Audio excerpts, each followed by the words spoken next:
Welcome monkeys. Python graphics প্রোগ্রামের ক্লাসে তোমাদেরকে স্বাগত। আজকের ক্লাসে আমরা একটি প্রোগ্রেস বার পাইথন টিকে ইন্টারের সাহায্যে কী করে বানাতে হয় সেটা শিখব। তো পাইথন টিকে ইন্টারের সাহায্যে কিছু কোনো একটি সফটওয়্যার তৈরি করার জন্য যে বেসিক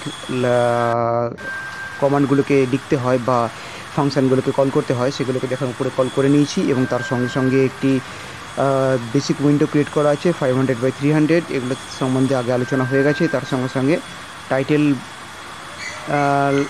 টাইটেলে একটা নিজস্ব লাইন লেখা এবং টাইটেলের মধ্যে একটা নিজস্ব আইকন সেট করা, এগুলো সব হয়ে আছে।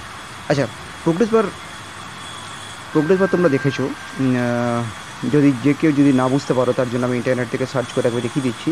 যখন আমরা কোনো সফটওয়্যার ইনস্টল করি বা কোনো গেম ইনস্টল করি তখন কি হয়, তখন দেখবে একটি বাঁ দিক থেকে ডান দিকে একটা গ্রিন কালারের বা ব্লু কালারের একটা লাইন, বেশিরভাগ ক্ষেত্রে গ্রিন কালারের একটা লাইন বাঁ দিক থেকে ডান দিকে যায়। যখন ইনস্টলিং কমপ্লিট হয়ে যায় তখন সাকসেসফুল দেখায় বা ইনস্টল কমপ্লিট এরকম ধরনের মেসেজ আমাদেরকে দেখায়। তো যাই হোক, ইনস্টল যখন আমরা কোনো কিছু সফটওয়্যার করি তখন বাঁ দিক থেকে ডান দিকে একটা গ্রিন কালারের লাইন এরকমভাবে যায়। দেখো ছবিতে যেমন আমি দেখাচ্ছি ইন্টারনেট থেকে সার্চ করে। তো এই রকম বার কি বলা হয়? প্রোগ্রেস বার। তো প্রোগ্রেস বার তোমরাও তোমাদের সফটওয়্যারের মধ্যে দিতে পারবে বা ক্রিয়েট করতে পারবে, এবং তার জন্য বিশেষ কন্ডিশনও তৈরি করতে পারবে। তো যাই হোক, একটা প্রোগ্রেস বার কী করে করতে হয় তার পুরো কোডিংটা হচ্ছে এটা। এখানে এই যে দুটো লাইন আমি সিলেক্ট করেছি, এবার লেখা আছে ক্রিয়েট প্রোগ্রেস বার। দেখলে নিচে ওই ক্রিয়েট প্রোগ্রেস বার যে লাইনটা আছে এটাই কিন্তু তোমাদের প্রোগ্রেস বারটা তৈরি করছে। কিন্তু প্রোগ্রেস বারটা তৈরি করলেও ওই বারের মধ্যে দিয়ে গ্রিন কালারের যে লাইনটা যাবে ওই লাইনটাকে কন্ট্রোল করার জন্য একটা ইনস্টল বাটন দেখো নিচে বানানো আছে, আর একটা ফাংশন বানানো আছে। আমি এটা রান করছি। দেখো প্রোগ্রেস বারটা রয়েছে, ইনস্টল নাওতে ক্লিক করলাম, বাঁ দিক থেকে ডান দিকে একটা গ্রিন কালারের লাইন যাচ্ছে। এই লাইনটার ডাইরেকশন চেঞ্জ করা যায়, অর্থাৎ বাঁ দিক থেকে ডান দিকে যাচ্ছে এটাকে নিচ থেকে উপরের দিকেও করা যায়।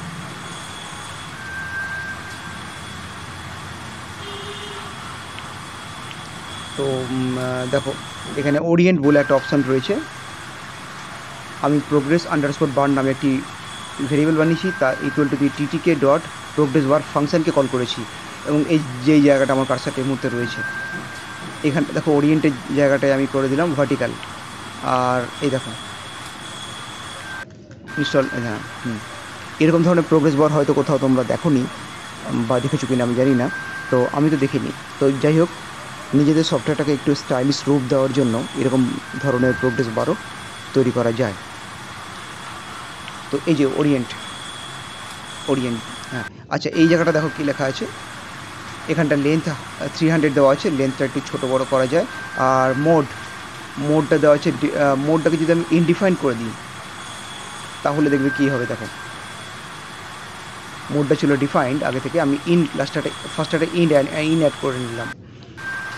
আর ওরিয়েন্ট যেটা আছে, ওরিয়েন্টটা দেখো ভার্টিক্যালি রয়েছে। আর রান করছি প্রোগ্রাম।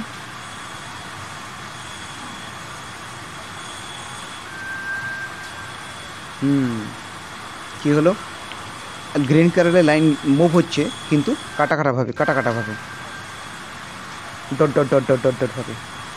তো এরকম ধরনের প্রোগ্রেস বারও ক্রিয়েট করা যায়। যদি ইনডিফাইন করে দিই তাহলে এরকমভাবে প্রোগ্রেস বার তৈরি হবে। আর এটা হচ্ছে ফাংশানটাকে আমি স্টার্ট প্রোগ্রেস নামে একটা ফাংশান বানিয়েছি।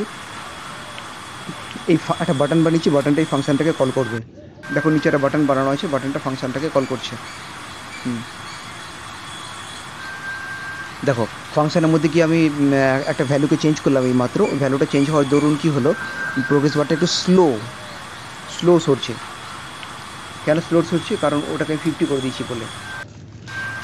এটা কিন্তু মিলি সেকেন্ডের ক্যালকুলেশন হচ্ছে, আই রিপিট মিলি সেকেন্ডে ক্যালকুলেট হচ্ছে। 10 করলাম, 10 করলে স্পিডটা বাড়বে।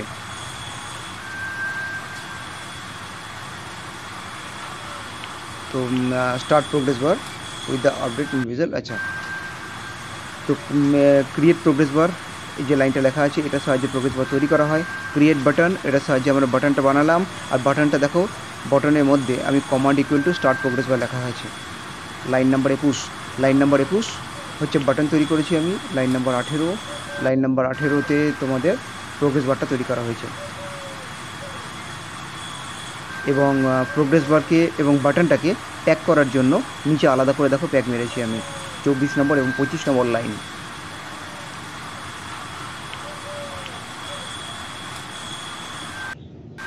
আই থিঙ্ক খুব সহজে বোঝা গেছে যে কী করে প্রোগ্রেস বার বানাতে হয়, এবং প্রোগ্রেস বারকে বানানোর পর যে কোনো একটা বাটন বানিয়ে বাটনটার সাহায্যে প্রোগ্রেস বারটাকে যদি কন্ট্রোল করতে হয় তাহলে কিন্তু একটি ফাংশন বানাতেই হবে।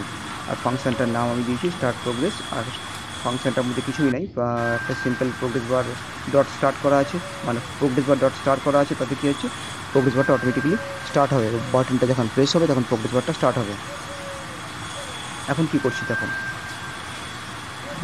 প্রোগ্রেস বারটা স্টার্ট তো হচ্ছে কিন্তু স্টপ তো হচ্ছে না। আমি চাইছি অটোমেটিক্যালি স্টপ হোক, অটোমেটিক্যালি স্টপ হোক, বা কোনো একটা পার্টিকুলার টাইম পেরোলে যেন আমার প্রোগ্রেস বারটা স্টপ হয়ে যাক বা বন্ধ হয়ে যাক। তো তার জন্য আর একটা ফাংশন বানাতে হবে আমাকে। তো এখানে স্টপ বার নামে একটি ফাংশন বানানো হয়েছে। স্টপ বার ফাংশনের মধ্যে আমি প্রোগ্রেস আন্ডারস্কোর বার ডট স্টপ ফাংশনকে কল করলাম, কারণ আমার প্রোগ্রেস বারের ভেরিয়েবলের নাম হচ্ছে প্রোগ্রেস আন্ডারস্কোর বার। আমি 17-18 নম্বর লাইনটা বলছি, তোমরা 17-18 নম্বর লাইনটা দেখো যেখানে এখন আমি লিখছি। তারপরে প্রোগ্রেস বার কনফিগ, এক মিনিট, আমার বাটনের ভেরিয়েবলটার নাম হচ্ছে progress underscore button dot config state equal to টিকে ডট নর্মাল, মানে ওটা নর্মাল হয়ে যাবে, অর্থাৎ পজ হয়ে যাবে বা প্রোগ্রেস বারটা স্টপ হয়ে যাবে। এই ফাংশনটা এবার কিন্তু এবার স্টপ বার যে ফাংশনটা বানালাম এই ফাংশনটাকেও আমাকে স্টার্ট প্রোগ্রেস বার ফাংশনের মধ্যে লিঙ্ক করে দিতে হবে, তা না হলে কিন্তু প্রোগ্রেস বার স্টপ হবে না।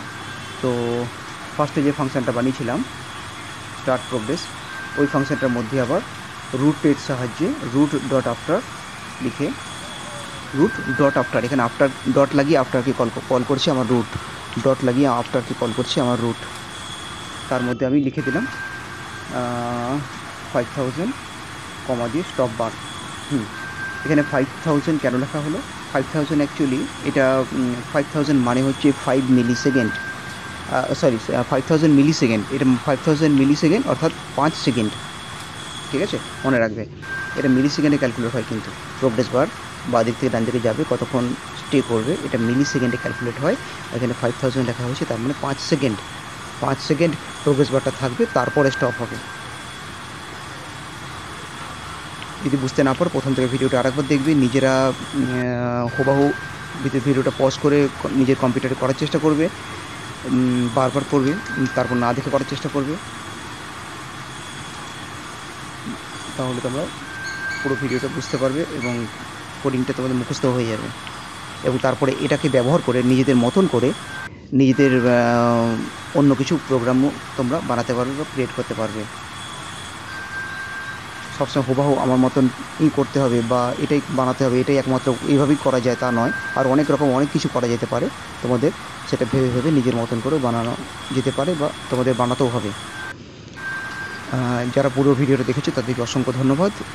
কোনো কিছু ডাউটস থাকলে আমাকে কমেন্ট করতে পারো, কোনো কিছু বুঝতে অসুবিধা হলে আমাকে কমেন্ট করতে পারো, আমি নিজেকে শুধরে নেওয়ার চেষ্টা করব। যারা প্রথমবার এই ভিডিওটা দেখছো তাদেরকে রিকোয়েস্ট করব আগের ভিডিওগুলো দেখে নাও, তা না হলে কিন্তু বুঝতে অসুবিধা হবে। ধন্যবাদ।